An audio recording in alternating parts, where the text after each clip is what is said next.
Olá, senhoras e senhores, boa tarde a todos. Fico muito feliz que vocês estejam aqui comigo. Meu nome é Jadir e esse é mais um programa Filosofia nas Empresas, discutindo sempre as questões dos negócios, da carreira, né, do mundo corporativo e da nossa carreira profissional, tentando que a gente se apresente como sendo esse guia, esse orientador, esse norteador que vai te ajudar a iluminar o seu caminho para que você possa descobrir aonde você está, que rumos você vai seguir, se você está caminhando no seu rumo certo, se você está apontando para um lado que talvez não seja o melhor. Então, aguardando aí as pessoas entrarem. Fico muito feliz aí que vocês têm curtido, têm comparecido. E o tema de hoje eu vou falar de questões não só teóricas, mas também práticas. Deixa eu aqui sinalizar algumas pessoas.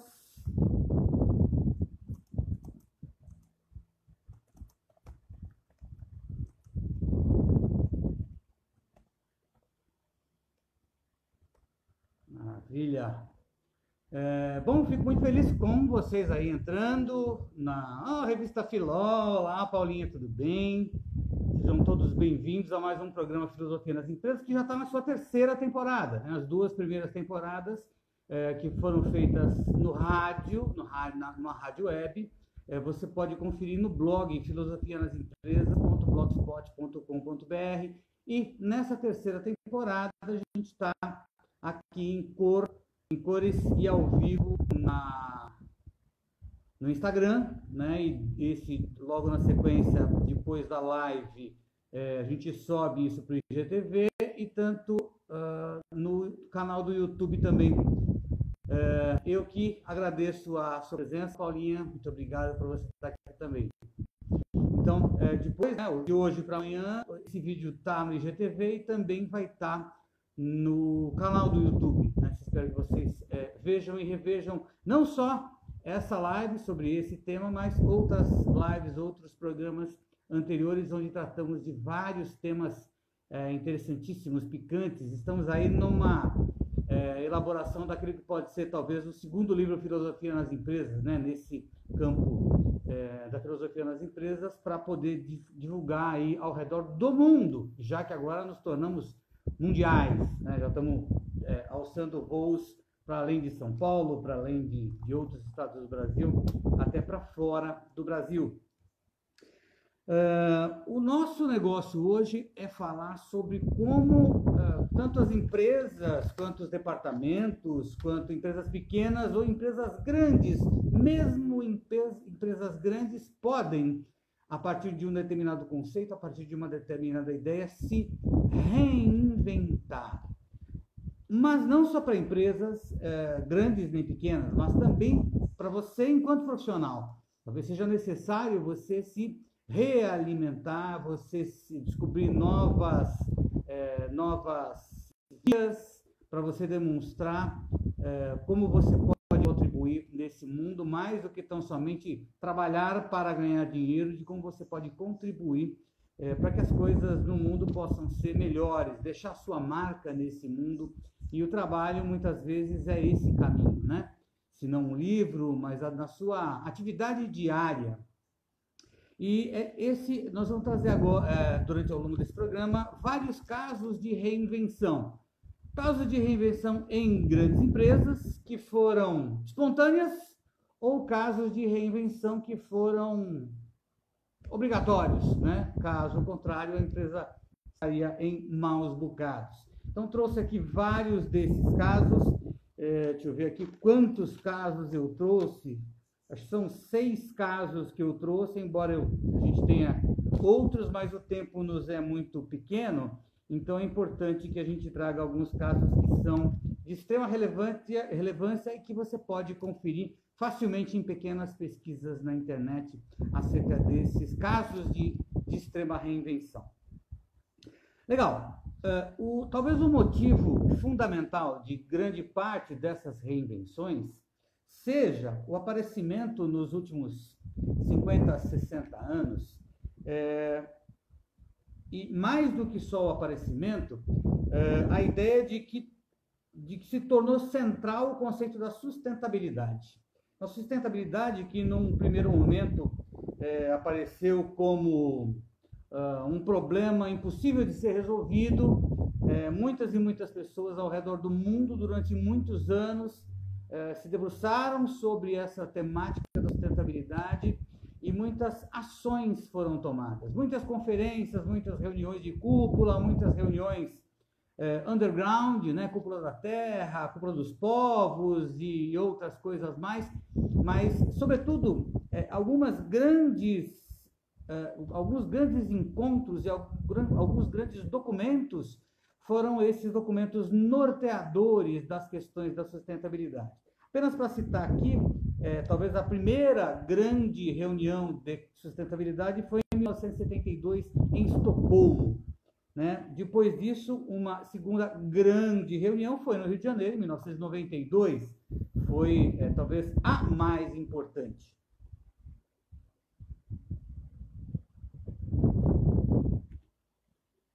Depois dessa, tivemos, em 2002, uma cúpula em Joanesburgo também, até para coroar e integrar a África do Sul, que havia, graças a Deus, se livrado do apartheid e coisas do tipo.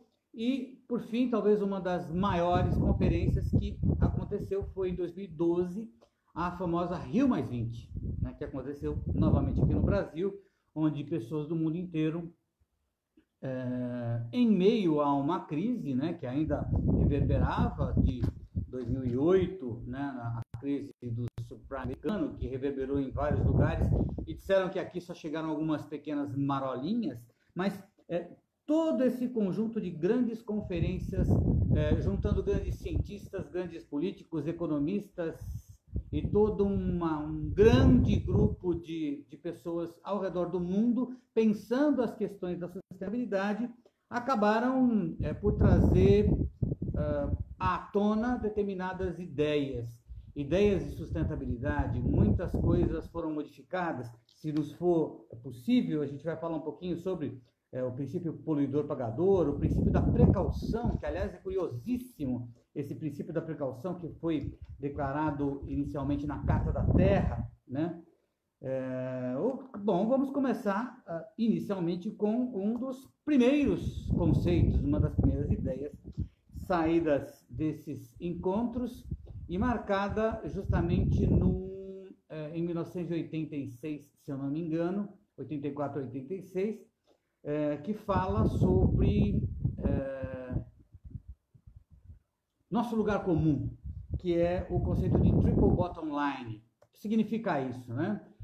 O mundo, o globo, o mundo das empresas, o mundo como um todo, se pautava desde o final da Segunda Guerra Mundial, desde esse momento em que a gente teve que construir todo o terceiro mundo no hemisfério sul e reconstruir o primeiro mundo no hemisfério norte.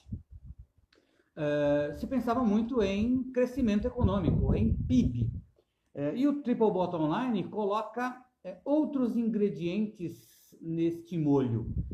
Se o que era importante eram os resultados econômicos, com a ideia de Triple Bottom Line, que é uma equivalência de um triângulo equilátero, onde em um vértice desse triângulo está todo o contexto econômico, num outro vértice tem todo o contexto social e num terceiro vértice você teria a questão ambiental. Em tese, é eleito esse triple bottom line numa imagem de um triângulo equilátero, justamente para que não pudesse ter prevalência de nenhum desses vértices. Todos eles têm o mesmo peso, todos eles têm a mesma angulação, todos eles têm a mesma importância. Aquilo que inicialmente foi apenas um conceito, pouco mais adiante, o Brasil assumiu essa vanguarda, na Constituição de 88, começaram a surgir leis, de diretrizes da ONU, nessas conferências sobre sustentabilidade, começaram a aparecer leis de cada país, que cada país é autônomo e soberano, e em muitos desses países criou-se alguns conceitos, como o conceito de responsabilidade social empresarial, o também conhecido RSE, responsabilidade social empresarial. Bom, qual o problema disso, né? Desde que todas essas conferências foram colocadas, algumas empresas que eram as queridinhas do público, porque tinham lá os seus produtos e eram campeãs de vendas, líderes de mercado, acabaram a aparecer como patinhos feios, porque eram as grandes vilãs. Poluíam muito, ofereciam muito pouco de valor ao que entregavam, cobravam preços exorbitantes e, no fundo, aquilo que poderia ser aquela velha e boa mão invisível do mercado, regulando a tudo e a todos, acabou sendo um grande conglomerado de grandes redes de empresas, de grandes fusões de empresas, que acabaram se tornando vilãs da sociedade. E muitas ONGs, aliás, as ONGs cumpriram um papel assim extremamente importante nesse processo. Eu diria que decisivo, não só grandes ONGs como Greenpeace e outras grandes ONGs internacionais, mas mesmo as pequenas ONGs que olhavam lá os rios poluídos, que olhavam a pobreza em determinadas comunidades, são ONGs que começam a dar voz a uma população que até então não tinha voz. Isoladamente, a população, de um a um, né, não tinha uma voz, ou a voz não era, por assim dizer, ouvida. Mas, na medida em que essa sociedade civil começa a se organizar e levantar, erguer a sua voz, e na medida em que você começa a ter respaldos legais para você levantar a voz, instrumentos legais para você ir contra determinadas organizações poderosas, essas ONGs cumprem um papel de vital importância. Aliás, num desses cases vai ficar patente essa influência das ONGs numa mudança de uma grande empresa mundial. Então, as empresas como vilãs, né, e essas ONGs como sendo as grandes vigilantes. Vigilantes em dois sentidos, né?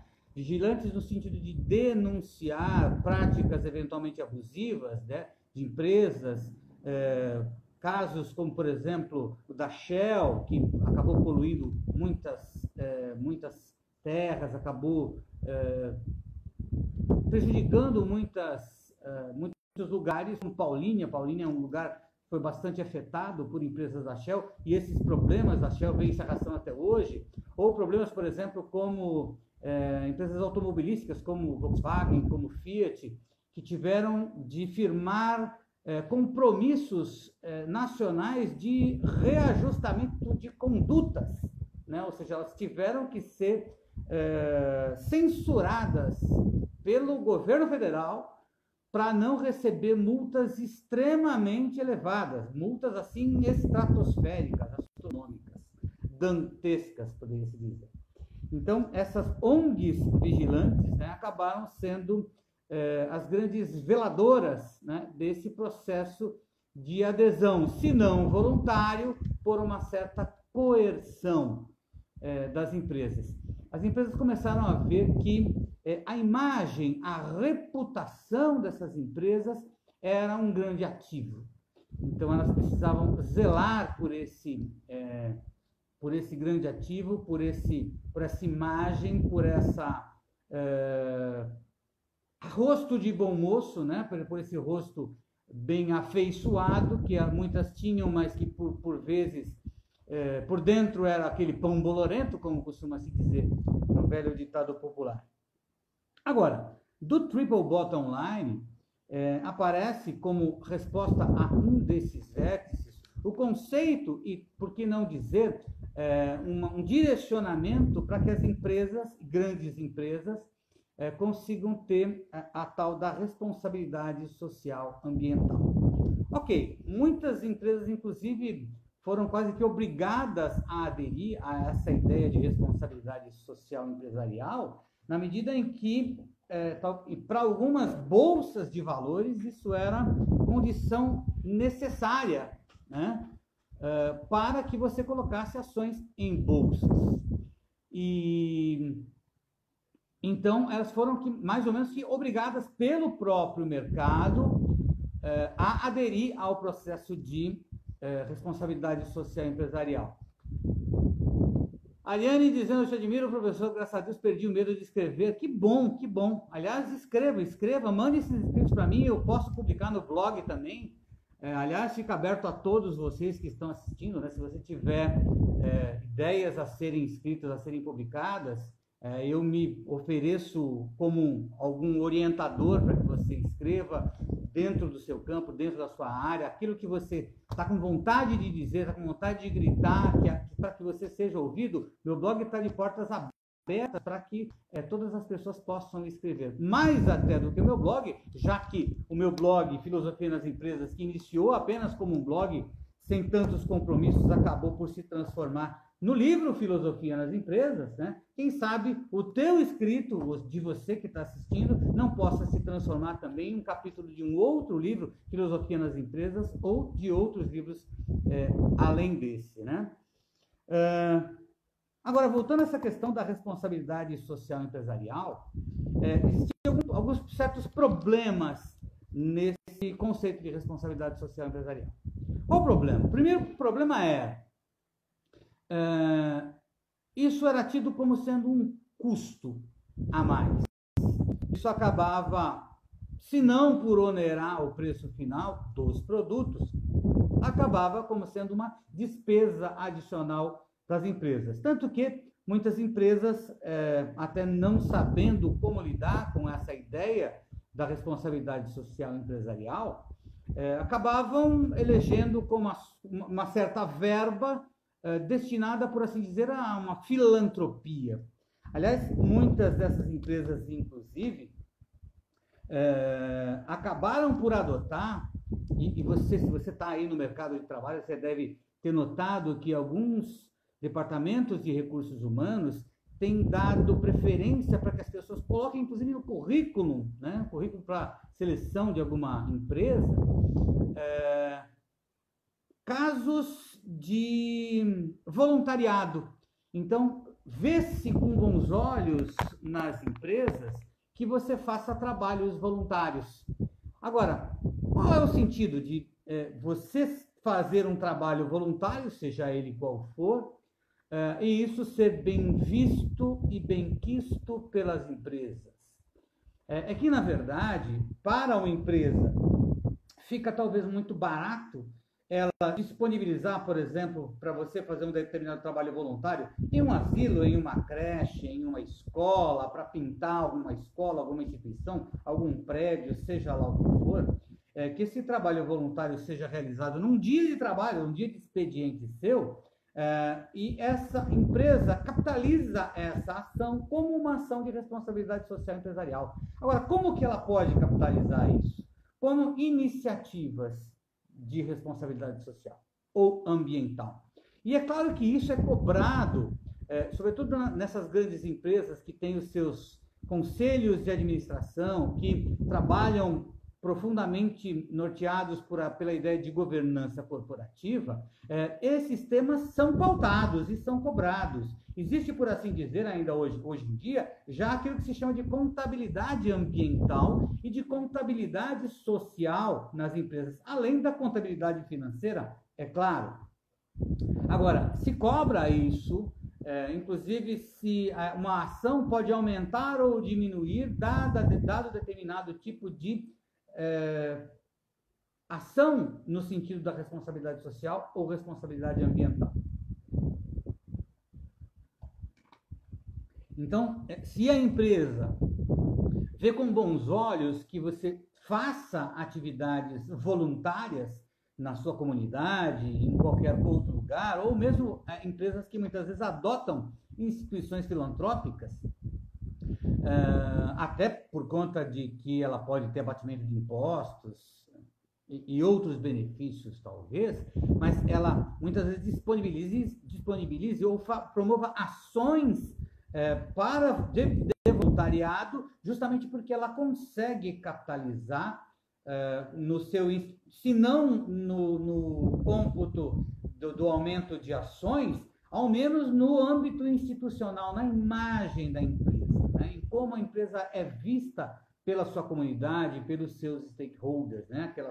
Todas as pessoas que se relacionam com aquela empresa, a comunidade local, fornecedores, clientes e coisas do tipo. Eu, particularmente, quando tenho que comprar, por exemplo, sei lá, uma linguiça ou uma mortadela, eu acabo privilegiando uma determinada marca porque ela trabalha com uma questão cooperativa. Ela é uma cooperativa, se não me engano, de Santa Catarina, e que é uma empresa basicamente social, e em detrimento de outras que são meramente capitalistas, né, que visam, ou seja, que tem nas pessoas somente meios para se conseguir lucros, né? Deixa eu ver aqui.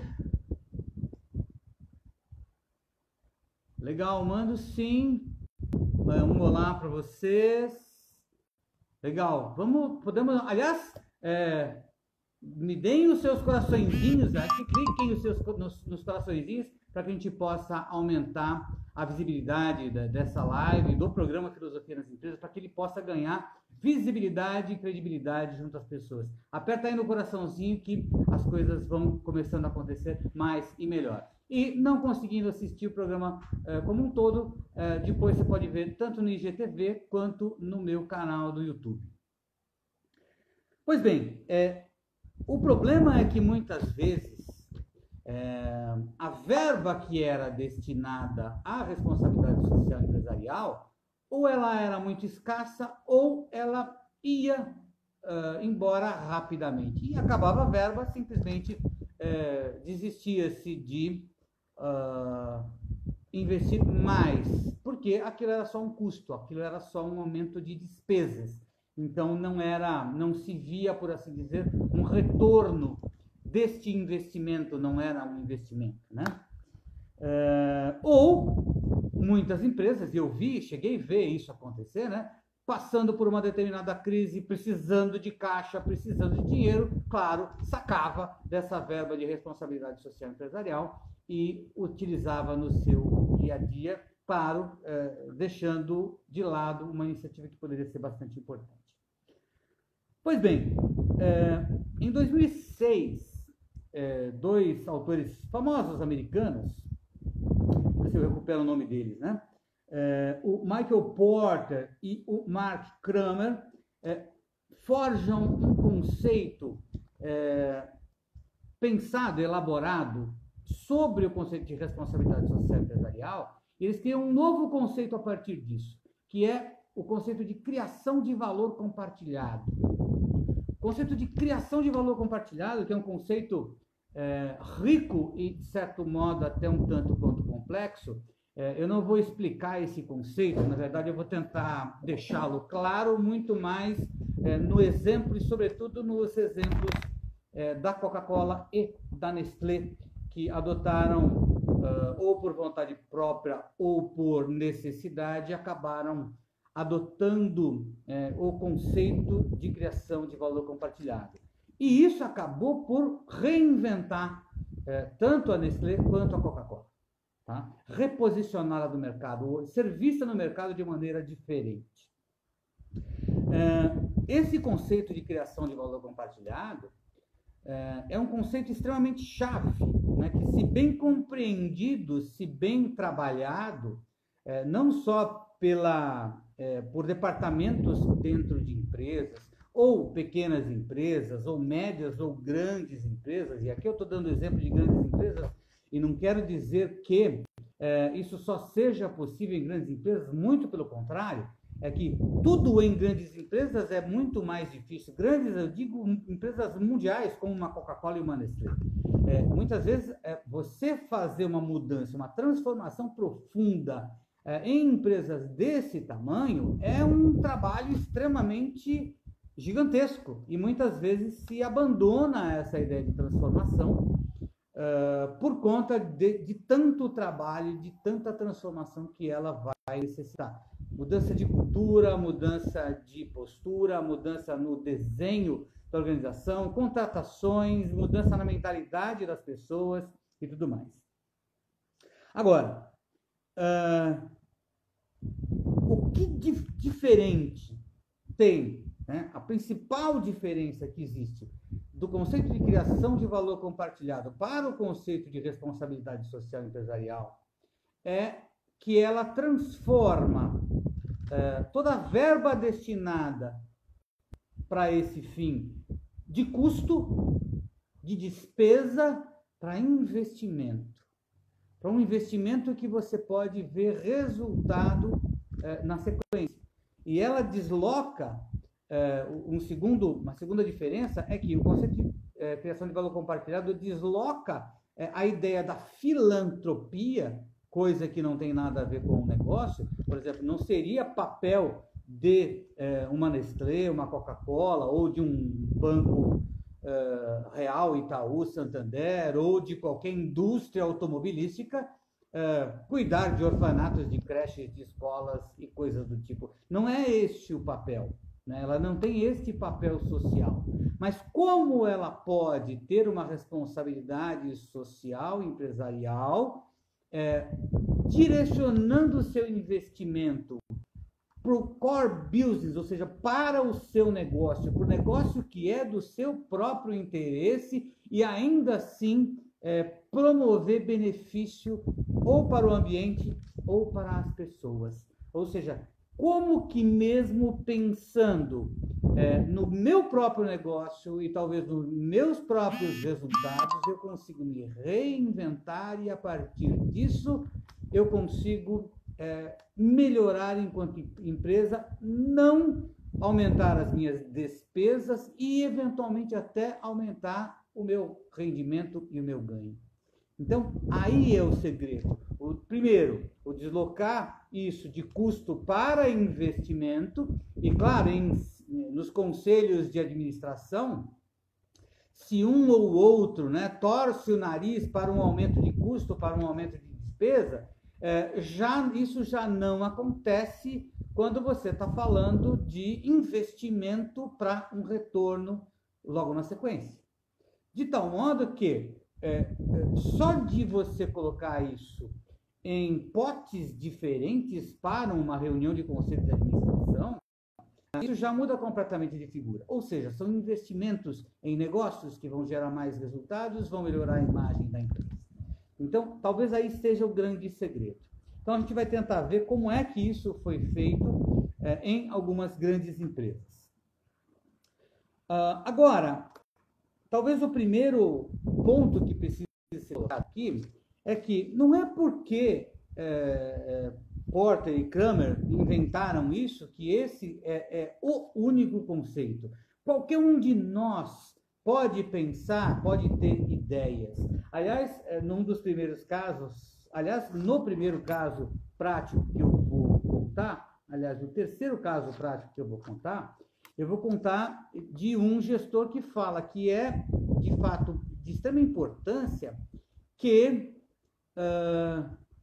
se crie esse ambiente de novas ideias, esse ambiente onde essas questões ambientais e sociais permeiem todo o negócio das empresas. Não só todo o negócio das empresas, mas também o teu trabalho como profissional produtivo, como profissional administrativo ou como gestor. Isso precisa atravessar você de ponta a ponta. Não há que, numa determinada empresa, criar um departamento de responsabilidade social ou um departamento de sustentabilidade, como muitas empresas têm, e já é louvável se ter um departamento que cuide disso exclusivamente. Mas isso não pode ficar somente como um problema lá no final. Aliás, por conta disso, eu acabei dedicando todo o terceiro capítulo do meu livro a essas questões e muitas das questões da sustentabilidade. Por exemplo, na página 127, eu tenho um texto que eu chamo ele de ansensibilidade. É um nome que eu cunhei, que eu tentei juntar nesse termo a ideia de sensibilidade e acessibilidade. Eu lembro até que esse texto surgiu por oportunidade de que eu ia pegar um ônibus, estava sem carro, ia pegar um ônibus, e eu, na época, usava óculos, estava sem óculos, e tentando enxergar o destino do ônibus vindo lá de longe, e quando eu consegui focalizar as letras, eu li Boas Festas, Feliz Natal. E o ônibus passou e eu não conseguia saber qual era o destino do ônibus, não dei sinal. Então, se existe um compromisso com a imagem da empresa, né, com você ser sensível ao que acontece com as pessoas, também é preciso uma certa sensibilidade para que você seja acessível às pessoas que estão com uma certa miopia, que estão com dificuldade de subir escadas, que estão com dificuldades de todos os tipos. Essa é também um tipo de preocupação importante que não só gestores, mas as pessoas em si tenham. É importante que a gente diga o seguinte, que muitas vezes a gente tem um certo complexo de vira-lata e acha assim, não, as pessoas na alta direção da empresa devem estar pensando nisso. Minha experiência de quase 40 anos trabalhando em empresas me diz, não estão pensando nisso. Ou se estão pensando mal, e muitas vezes porcamente nisso. Então, quando aquela caixinha de sugestões, que normalmente ganha mais poeira do que de fato papeizinhos com sugestões, faça uso disso, faça valer isso, dê uma ideia, dê uma sugestão, porque para muitos gestores, estas ideias são muitas vezes de grande importância. Os gestores, sobretudo os gestores de sustentabilidade, aliás, tem um livro aqui que é muito bacana, e eu faço aqui um agradecimento ao meu amigo Ricardo Bottolini, né? Eu vou demonstrar esse livro aqui, chama-se Conversas com Líderes Sustentáveis. Ele traz aqui várias reflexões de vários gestores de sustentabilidade de diversos lugares, trouxe muita coisa importante desse livro para as minhas aulas de sustentabilidade que eu ministrei no ensino superior. Então, traga as ideias, provoque, instigue, pergunte. Se não é uma ideia pronta, faça uma pergunta. Isso é bastante bem-vindo. Ou então, busque uma empresa onde isso seja bem-vindo e realmente deixe para trás as empresas que não dão espaço para que essas boas ideias floresçam. Agora, tem um outro texto, né, que eu digo sobre reciclagem de postura e de atitude, no capítulo 3 do meu livro, na página 106. É justamente isso, né? É você chegar e falar assim, você tomar uma postura e trabalhar no seu dia a dia, também não só pensando na remuneração que você vai ter no final do mês, ou na comissão que você vai ter ao longo do seu trabalho, mas sim pensando em toda a sustentabilidade. Eu lembro que um depoimento importante, inclusive, que aconteceu de um gestor de sustentabilidade da Votorantim, ele constrangido falava, o meu trabalho consiste em eu derrubar uma montanha, eu vou colocar aquela montanha abaixo para extrair o minério que tem nela. Como é que eu posso ser sustentável com isso? Então, essa dor, essa preocupação desse gestor de sustentabilidade é extremamente relevante, né? E muitas vezes você se vê em palpos de aranha porque você não tem resposta para essa pergunta. Como eu posso ser sustentável se o meu trabalho me exige derrubar uma montanha, derrubar uma floresta ou coisas do tipo? E uma resposta para isso vai estar num dos nossos cases. Talvez um grande problema que esteja aqui no cerne da nossa questão seja um paradigma que foi colocado num outro livro, que aliás é bem bacana também, que é o livro do Reinaldo Dias, Gestão Ambiental. Quem foi meu aluno de sustentabilidade já deve ter esse livro de cor e salteado. Esse livro, aliás, é muito interessante, muito bacana, além do meu, é claro. E diz aqui no livro Gestão Ambiental, do Reinaldo Dias, que existe uma ideia formulada por um pensador chamado Garrett Hardin, que ele fala que é o problema, a tragédia dos bens comuns. Ele chama isso de a tragédia dos bens comuns. Ele faz uma alegoria, tal qual a alegoria do mito do Platão, lá da caverna do Platão. Ele cria uma alegoria, onde existe um pasto, e esse pasto é um pasto comum. Então, vários produtores levam seu gado para pastar nesse pasto. Então, um determinado produtor tem lá 10 vacas, uma outra pessoa tem mais 9 vacas, uma outra tem mais 5, uma outra tem mais 10 vacas, sem problemas. E elas compartilham esse mesmo pasto. O problema é que surge na cabeça de um desses produtores que ele fala assim, puxa, eu vou incrementar em uma vaca a mais, um boi a mais o meu rebanho, ok? Então eu vou colocar um a mais. Se eu colocar um a mais, eu vou diluir o meu investimento no cuidado desse pasto em 1 N avos, né? Porque vai aumentar. Só que eu consigo 100% do retorno sobre esse aumento no meu pasto. O problema é que, se todo mundo pensar assim, não vai ter pasto para todo mundo. Então, se todo mundo pensar somente no seu ganho pessoal e não pensar no pasto como um todo, ou nos produtores como um todo, ou na sociedade como um todo, todo esse pasto entra em colapso. Isso está na página 56 do livro do Reinaldo Dias, muito interessante, né? Uma reflexão bastante interessante. Bom, vamos então direto aos nossos causos de grandes empresas que conseguiram resolver alguns pepinos bastante grandes na questão da responsabilidade social, ou compartilhado, de valor compartilhado, ou de outro modo. O primeiro desses casos é o caso que eu quero trazer para vocês da Volvo. A Volvo, em 1996, a Volvo do Brasil produzia mensalmente 2,5 toneladas de borra de tinta de caminhão, de coisas do tipo, de carro, de caminhão.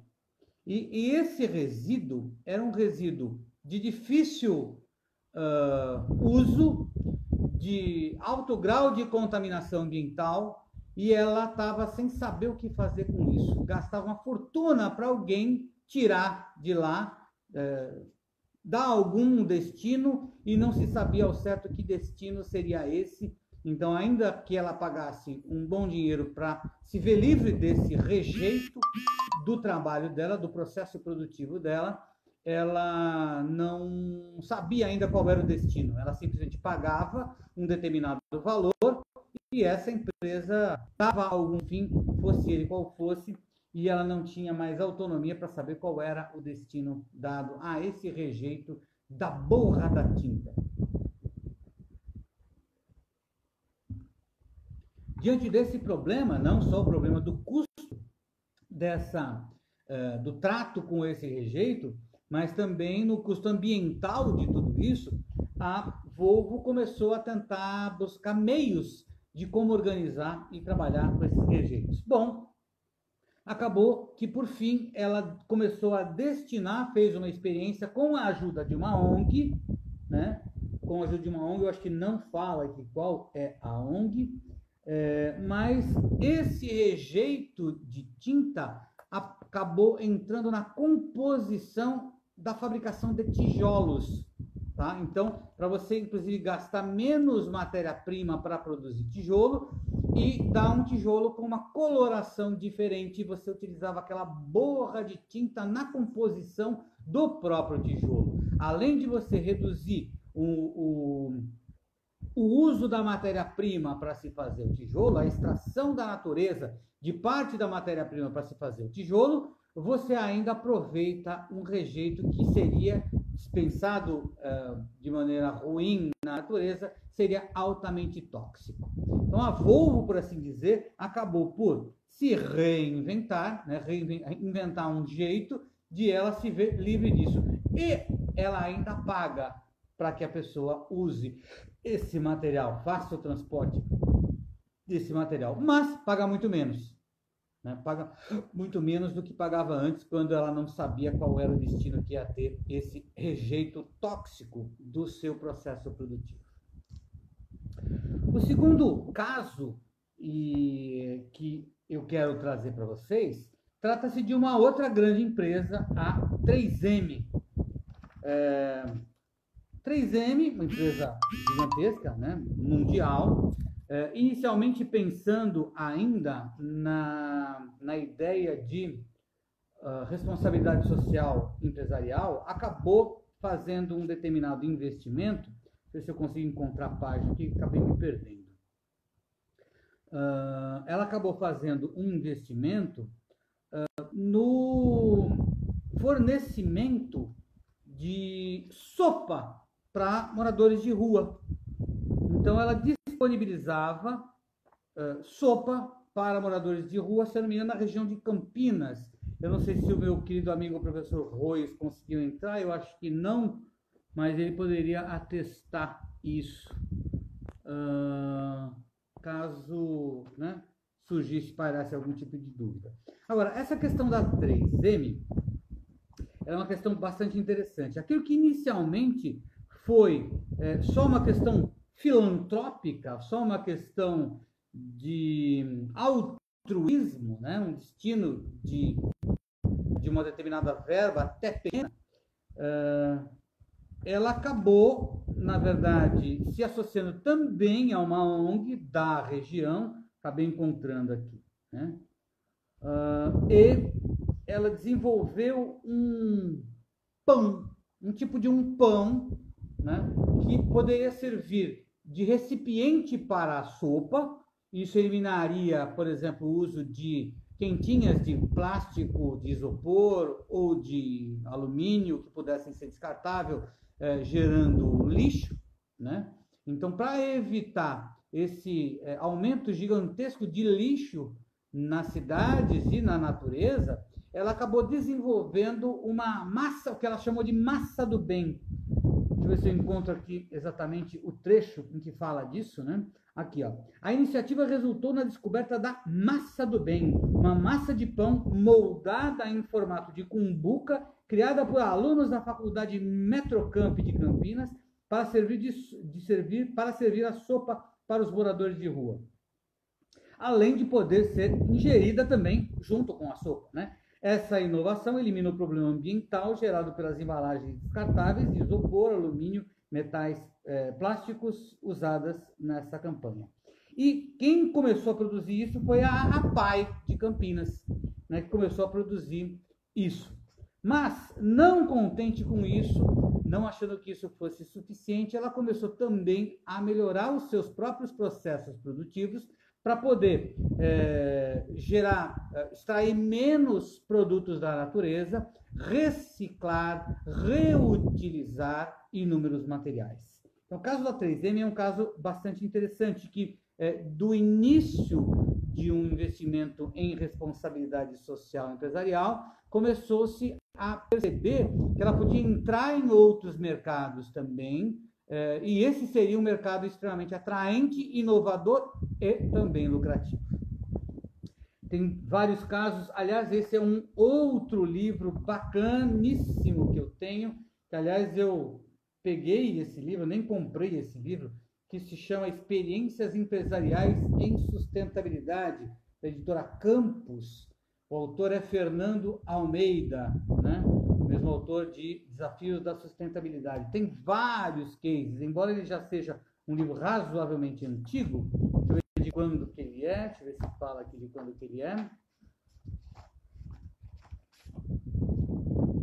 Mas ele ainda assim é riquíssimo de informações. Ele é de 2009, né? Ele traz vários casos de reinvenções, né? Então ela está investindo, a 3M está investindo aumentou a eficiência energética, investiu em preservar recursos hídricos, inclusive ela acabou produzindo uma lagoa artificial de água pluvial para o seu próprio uso, para evitar usar água de fluentes de rios ou água de Sabesp, coisas do tipo. Ela construiu o seu próprio açude para usar a água pluvial, para fazer esse uso também, para reduzir o impacto do uso da água.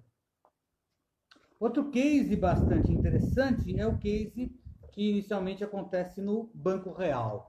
Banco Real, desde os anos 80, já pensava em responsabilidade social, sobretudo quando contratava pessoas com necessidades especiais.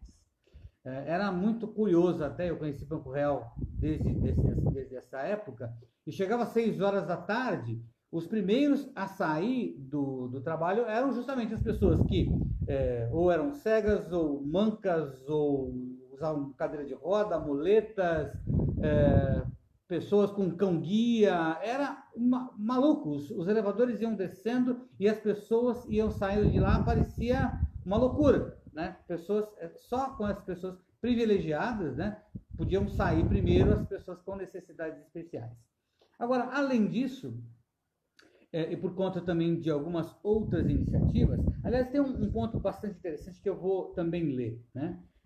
Nessa dificuldade de se apostar em responsabilidade social, uma rota foi traçada, abre aspas, uma rota foi traçada, a mudança de pensamento e ação ocorreria de dentro para fora, a partir de um forte movimento de conscientização dos funcionários. Aliás, a ideia era chegar a ponto de que se conseguisse, tem outro trecho que eu coloquei aqui, né? A missão era utilizar a educação como principal ferramenta de transformação da empresa. E aqui o que mais salta à vista é a ideia dita pelo próprio gestor, né? O objetivo é que cada funcionário irradie os conceitos de sustentabilidade e contamine colegas, clientes, amigos e parentes. Ou seja, esse processo de educação para a sustentabilidade, os valores da sustentabilidade, da responsabilidade social e ambiental, devem sair no suor das pessoas, né? No brilho do olhar, no gesto, em cada palavra. Então, isso era bastante importante. Aliás, um dos cases que se coloca aqui é de uma pessoa que foi fazer um pedido numa grande agência. Essa grande agência tinha metas a cumprir e com esse investimento, com esse financiamento, ela iria atingir e superar as metas e o gerente ia ficar feliz da vida com isso, né? Por outro lado, a alta gestão do Banco Real negou porque o projeto de empréstimo não tinha as mínimas condições de sustentabilidade. Então ele falou, não, eu prefiro que não se faça esse investimento. É claro que o gerente ficou muito bravo e que o fazendeiro, se eu não me engano que era de Goiás ou Mato Grosso, não me lembro agora, precisaria reler aqui o texto, deve ter ficado muito bravo por não ter conseguido financiamento, mas ele falou, não, eu prefiro continuar apostando na sustentabilidade do que somente lucro pontual num determinado momento. Eu não vou trair a minha causa por conta disso. Bom, por conta disso, o Banco Real acabou se valorizando 5 vezes mais no mercado e depois foi comprado a peso de ouro pelo Santander um pouco mais adiante. E agora, infelizmente, eu não sei se o Santander traz consigo os mesmos valores. Agora, talvez os dois casos mais importantes, e eu já encaminhando aqui, né, para esses últimos casos, são, primeiro, o caso da Coca-Cola. Conta-se aí a boca miúda que a Coca-Cola pretendia colocar uma unidade fabril, se não me engano, nessa região de Jundiaí, em Dayatuba. E o prefeito já havia conversado com o prefeito, já tinha verba destinada a isso, e estava todo mundo feliz e contente quando o prefeito convocou a população, né, a sociedade civil, para dizer que a Coca-Cola iria chegar, trazendo novos empregos, investimentos e mais riqueza para a região. Qual não foi a surpresa quando a população, também guiada por algumas ONGs, falou, não queremos a fábrica da Coca-Cola aqui. Mas vai gerar emprego, vai gerar investimento. Não queremos a fábrica da Coca-Cola aqui. A Coca-Cola vai tirar a nossa água potável. E aí gerou-se um impasse. Impasse esse que o prefeito não tinha como resolver. Impasse esse que acabou obrigando a Coca-Cola a aderir ao conceito de criação de valor compartilhado. De tal modo que ela se comprometeu publicamente, nesses termos de ajustamento de conduta e coisas parecidas com isso, a trabalhar com recuperação de mananciais, recuperação de mata ciliar, captação de água, tratamento de água.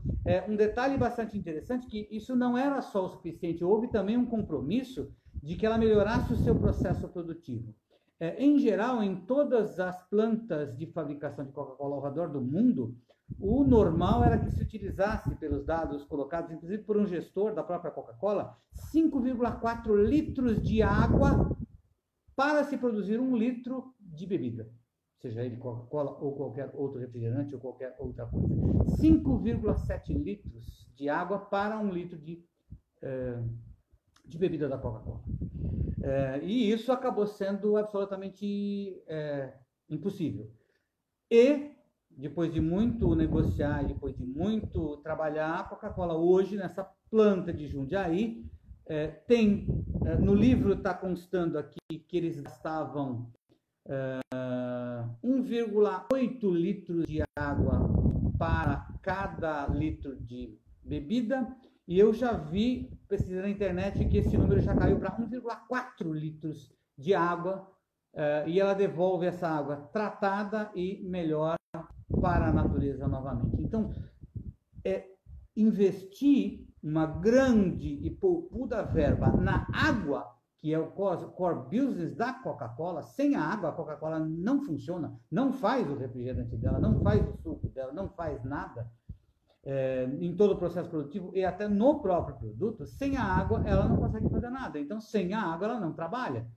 Então, se ela não destinar uma grande verba nesse cuidado com a água, ela acaba sendo a grande vilã. É claro que existem ainda inúmeros problemas, inúmeras manchetes, né, de investigações que estão sendo feitas em cima da Coca-Cola, mas se você entrar no site da Coca-Cola e ver esse projeto de água da Coca-Cola, e não só água, embalagem, consumo de energia e outras iniciativas de grande peso, você vai ver que ela, num determinado momento, foi obrigada a adotar esse critério, mas que isso acabou fazendo parte do próprio negócio dela. Ela acabou se reinventando a partir dessa queixa, dessa pressão das ONGs, da voz da sociedade civil, e a partir desse conceito de criação de valor compartilhado.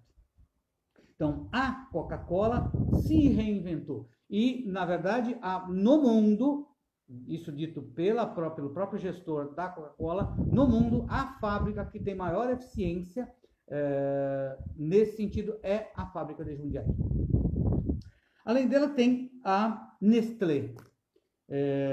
A Nestlé é um dos casos mais típicos do conceito de criação de valor compartilhado, a ponto de que a Nestlé acabou se reinventando até no sentido de como se mostrar ao mercado. Ela que, durante décadas e décadas, se não de séculos, não sei quanto tempo tem a Nestlé, se colocava como uma empresa alimentícia, agora ela se entende como uma empresa de nutrição. E a partir desse momento ela criou um determinado tipo de sistema onde ela ajuda o produtor rural. Imagina que tem lá um produtor de cenoura, de abobrinha, seja lá o que for, para que vai produzir a tal da papinha do bebê, né? Então ele fala, não, eu preciso aumentar o preço do meu produto porque tá difícil. A Nestlé vai nesse produtor e fala assim, olha, eu não vou admitir que você aumente o preço do seu produto, o preço do seu insumo.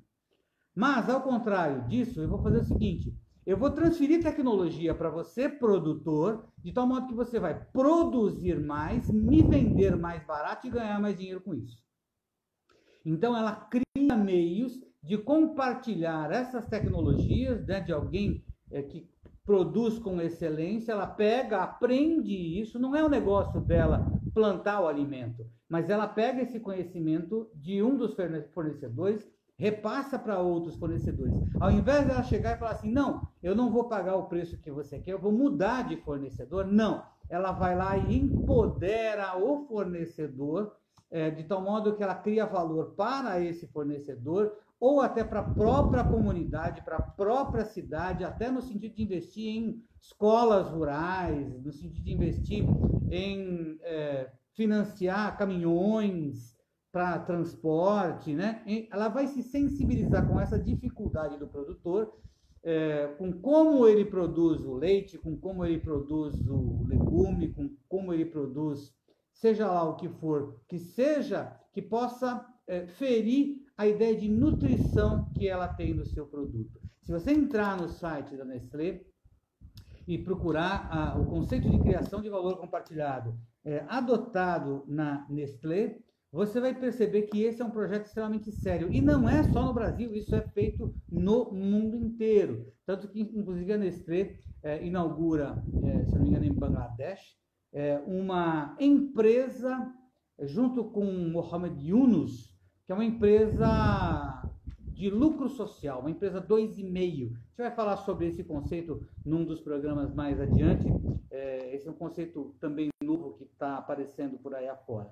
Mas são várias empresas, né? Volvo, 3M, Real, Coca-Cola. Eu não falei até porque eu acho que não vou conseguir tempo para falar sobre isso, mas a Natura também, a Natura desde o seu nascimento se preocupa com essas questões éticas e de sustentabilidade, ou seja, ela empodera comunidades de extração da floresta amazônica, né? Ajuda em como fazer esse manejo dos insumos para os produtos da Natura. E o problema, e com isso também, a Natura acabou arrastando o Boticário para aderir também a esse conceito de criação de valor compartilhado. Agora, para isso não é necessário que as grandes empresas tomem a dianteira nisso. Cada pessoa, né? Precisa do envolvimento de cada uma das pessoas, você mesmo na sua carreira. Você não sabe como se reinventar na sua carreira a partir dessas ideias, desses conceitos? Entre em contato comigo, entre em contato com a gente, entra lá no site da Infostrax, University, a gente vai ter meios de te capacitar a observar o mercado e redirecionar a sua carreira ou a sua postura, mesmo na empresa que você trabalha, no seu direcionamento, no seu planejamento profissional, de tal modo que você possa honrar esses conceitos importantes, né? Que não só o lucro, que não só a venda, que não só o quantitativo, mas sim que você pode levar algum benefício para o ambiente ou para a sociedade. É necessário, né, que você tenha um determinado tipo de iniciativa, que ela parta de você, que você seja líder nisso, né? Liderando, muitas vezes você vai ter que liderar os seus próprios líderes, né? Influenciando, sendo um líder visionário. Se o teu líder é um gestor, nem sempre vai ter boas ideias, mas você pode ser um líder visionário que vai conduzir a esse processo da melhor forma possível. É claro que esse tema daria pano para a gente ficar pelo menos mais 1 hora, teria muito material. Eu estou aqui com 5, 6, 7 livros à minha frente, com cases, com conceitos, com ideias e com soluções. Mas é sempre bom deixar e ir terminando o programa com aquele gostinho de quero mais, para que a gente possa ter mais feedbacks e mais outras coisas em outros programas. Eu te espero na semana que vem, no mesmo horário, na quarta-feira, sempre às 15 horas, para mais um programa Filosofia nas Empresas, né? Espero que você tenha gostado, espero que você curta e assista novamente, caso seja possível, né? Vai estar no meu canal no YouTube e no IGTV. Também encaminhe para outras pessoas, é bom que outras pessoas possam ter acesso a isso e que você fique feliz e tenha um bom dia, uma boa semana. Até semana que vem a gente se encontra aqui no programa Filosofia nas Empresas.